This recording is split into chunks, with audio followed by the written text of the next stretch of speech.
Morning. Good morning, everybody. And happy Wednesday. It's so hard to keep track of the days, everybody. I mean, I'm not the only one.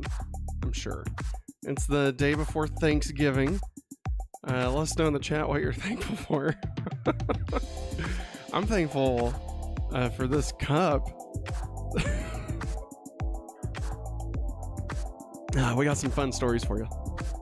Not a lot of stories. As you can tell, this week is pretty barren.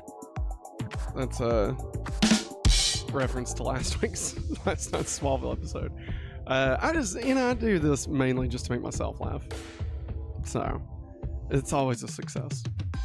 Anyway, we got a Godzilla story for you. We also got some new Star Wars dates, and a new date for Super/Man, and some other stuff. So, I mean, we got a little bit.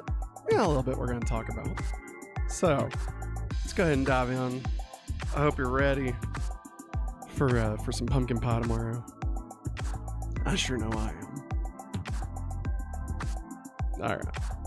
Godzilla. Well, you're never going to guess where Godzilla's showing up this time, everybody. Fortnite Chapter 6 leaks point to Godzilla crossover. So this was updated yesterday. It says Fortnite has now released an official version of yesterday's Chapter 6 artwork, confirming the inclusion of both Godzilla and Baymax in the next iteration of Epic Games' Evergreen Battle Royale. This is from Eurogamer by Tom Phillips. So obviously we're a movie podcast, but Godzilla coming from the movies into Fortnite, I feel like that kind of fits, right? Surely. So, Fortnite Chapter 6 is less than a week away, and the leaks have begun. Over the weekend, a Godzilla collaboration was teased by multiple reliable Fortnite leakers. Which fitted with repeated leaks that the game's 6 island map would feature a Japanese theme. Now, purported artwork for Fortnite's Chapter 6 Battle Pass has popped up online, and Godzilla is included in the artwork. The artwork appears to confirm Fortnite's upcoming Japanese theming and also includes Baymax from Disney and Marvel's Big Hero 6. It seems likely we're seeing the skin set to become available in Fortnite Chapter 6 Season 1, which also includes samurai sword-toting warriors and another cat person. Other recent leaks suggest upcoming collaborations with Demon Slayer and Disney's Avatar. Does this mean I get to run around as Jake Sully? Right? Is that his name? Jake Sully? That's his name, right? I think it's Jake Sully, surely. I mean, I've watched his movies at least twice, because there was 2 movies. Fortnite's all-new Chapter 6 is set to kick off this weekend, following a finale concert event for the game's current Chapter 2 remix. Yeah, we don't really need to go into all that. Still, all of this feels like it's a bit overshadowed slightly by the announcement of Fortnite OG, the return of the game's fan-favorite original map, as a new permanent mode. This arrives a week after Chapter 6 debut, with next Friday, December 6th. So, there you go. Godzilla's coming to Fortnite. What do you think? And now, here's the thing. I know Optimus Prime was in it a couple of seasons ago, and he was like a shrunken down version. Are we gonna get like a Godzilla that runs around that you play as, like that's the same height as like Batman? Because that sounds very weird. Not so much just Godzilla. I mean, obviously you're not gonna run around and be like a giant kaiju running around the Fortnite map. Like, that would be insane. But like, I just wonder, like, am I actually gonna get to be Godzilla, or is just like Godzilla gonna be on the map or something? Like, what are we talking about here? It's exciting either way. I love Godzilla. It doesn't even matter. Godzilla x Kong, where it's wild. He's like, Kong's riding on his back and shooting out pink lasers and stuff. Or Godzilla -1, an Oscar-worthy drama post-World War II, Like, Godzilla, he can fit anywhere. I say give him a hat and a trench coat. Let him be a detective for the next one. why not? I mean, at this point, why not, you know? Speaking of why not, story number 2. We got a new date for Star Wars Skeleton Crew. The new series is getting an earlier Disney Plus release date. This is from Elise Schaefer over at Variety. Star Wars Skeleton Crew, the latest series from a galaxy far, far away, is releasing on Disney a day earlier than planned. The 8-part show, led by Jude Law, is now premiering its first 2 episodes on December 2nd at 6 p.m. Pacific time, which means 9 p.m. for us Eastern timer folks. Subsequent episodes will then release on Tuesdays at the same time for the rest of the season. The announcement was also accompanied by new key art for the series. So, Skeleton Crew, for those who aren't aware, is basically like if Steven Spielberg from the 80s made a Star Wars movie that's like E.T. That's what Skeleton Crew is. Like there's like actual music in it, like not actual music, but like music, like popular music, like normal, non. What's the word I'm thinking of? Oh my god, my brain just went blank. Orchestra, non-orchestra music. It's weird. And watch the trailer. It looks good. Like, don't get me wrong, it looks good. It's a very Amblin Star Wars movie or show, and it's just shocking. According to official synopsis, Skeleton Crew follows the journey of 4 kids who make a mysterious discovery on their seemingly safe home planet, then get lost in a strange and dangerous galaxy. Finding their way home and meeting unlikely allies and enemies will be a great adventure that they never imagined. And it talks about, you know, the cast. It's technically complicated to get those things right. You're dealing with animatronics and puppets and machines and huge complicated worlds, he said. I'm the guy that wants to see how the wizard does it. The series also stars a few other people. And John Watts. John Watts is the one. That's who I was trying to find. John Watts, I believe, directed it and created it. Worked with Jon Favreau to kind of make this. So, John Watts, of course, the Spider-Man home trilogy. I'm excited for it. I mean, I'm not expecting like a lot as far as like Star Wars canon goes, I guess. I'm fully just looking at this like it's its own thing, just kind of somewhere over here. But that's okay. Sometimes that's what I want, you know? I mean, as long as it's good, you know, that's all I care about. Nate, let me know. Are you going to be watching Star Wars Skeleton Crew? It sounds a lot like that Star Trek cartoon that they did. What was it called? Like Prodigal? That's not it. That can't be it. Something to that effect. But like where a bunch of kids get stuck on a starship and then they end up having to be coached by Captain Janeway or Admiral Janeway. Sorry. Gotta put some respect on the Janeway. Okay. It just sounds very similar. But like that was Star Trek. This is Star Wars. And obviously this has a gigantic budget compared to the animated series. Was it Prodigal? It's not Prodigal. It's something like Prodigy? Smack my beach up?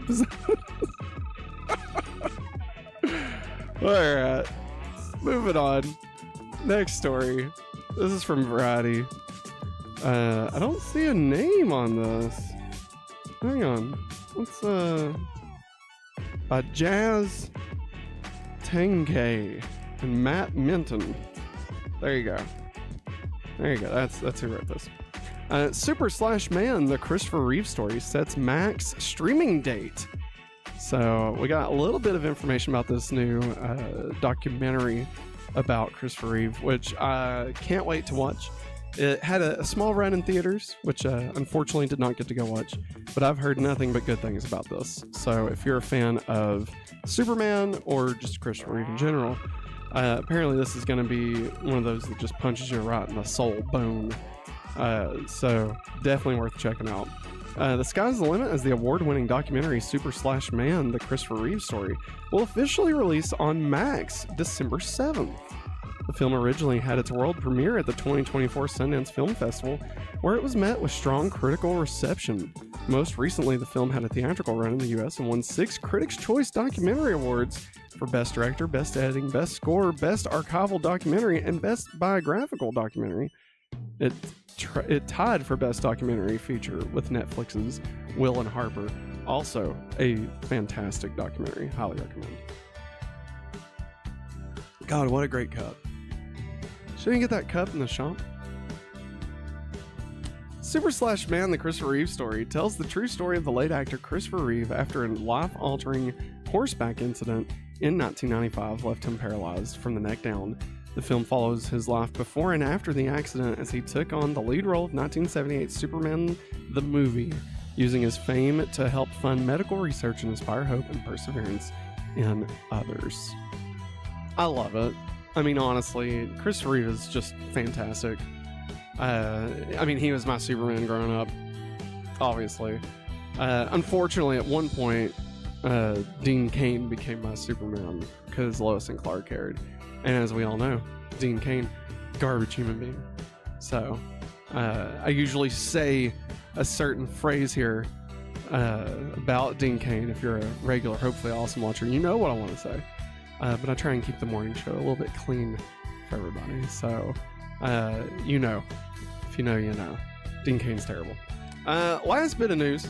This is a simple one. Moana 2 is now playing in theaters, and it does have a mid-credit scene, according to Gary Whitta.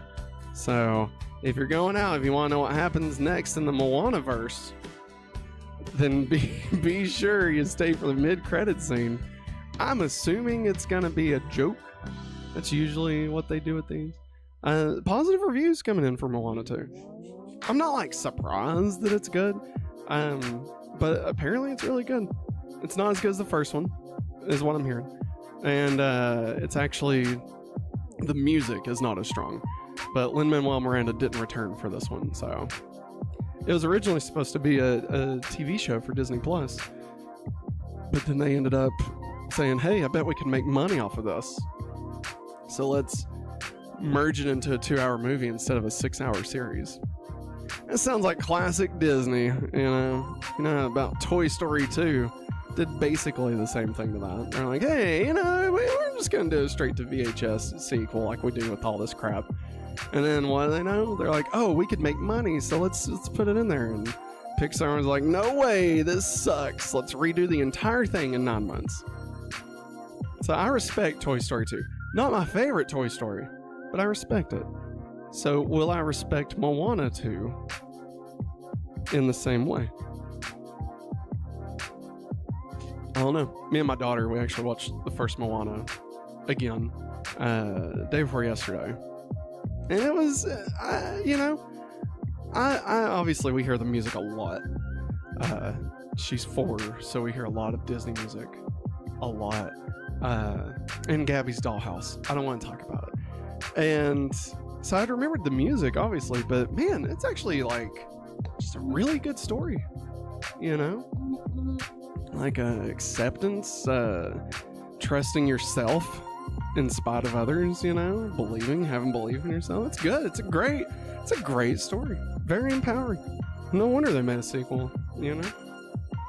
Anyway, everybody, as you can tell, I'm rambling because that's it. That's the whole show. It wasn't a long one. You know, we went live for what, like 10 minutes? We'll allegedly be back tomorrow. Tomorrow's Thanksgiving. So, tomorrow and Friday, we'll see. I'm just going to be completely transparent here. We'll see. I may be back tomorrow and Friday. We'll definitely be back tonight. We have decided to do the Super 90s playback. That is where we watch a random VHS tape. So we got one of these old things. We're all just going to hang out, watch it. It's from the 90s or the early 2000s. And so if you want to discover what random stuff we got on there, typically it's Power Rangers, maybe Snick. So if you're interested in any of that, come hang out with us tonight. Live right here on youtube.com/hopefullyawesome. But that's going to wrap it up for us, everybody. I hope you all have a wonderful rest of your Wednesday. If you're doing any traveling for the holiday, then I hope you stay safe.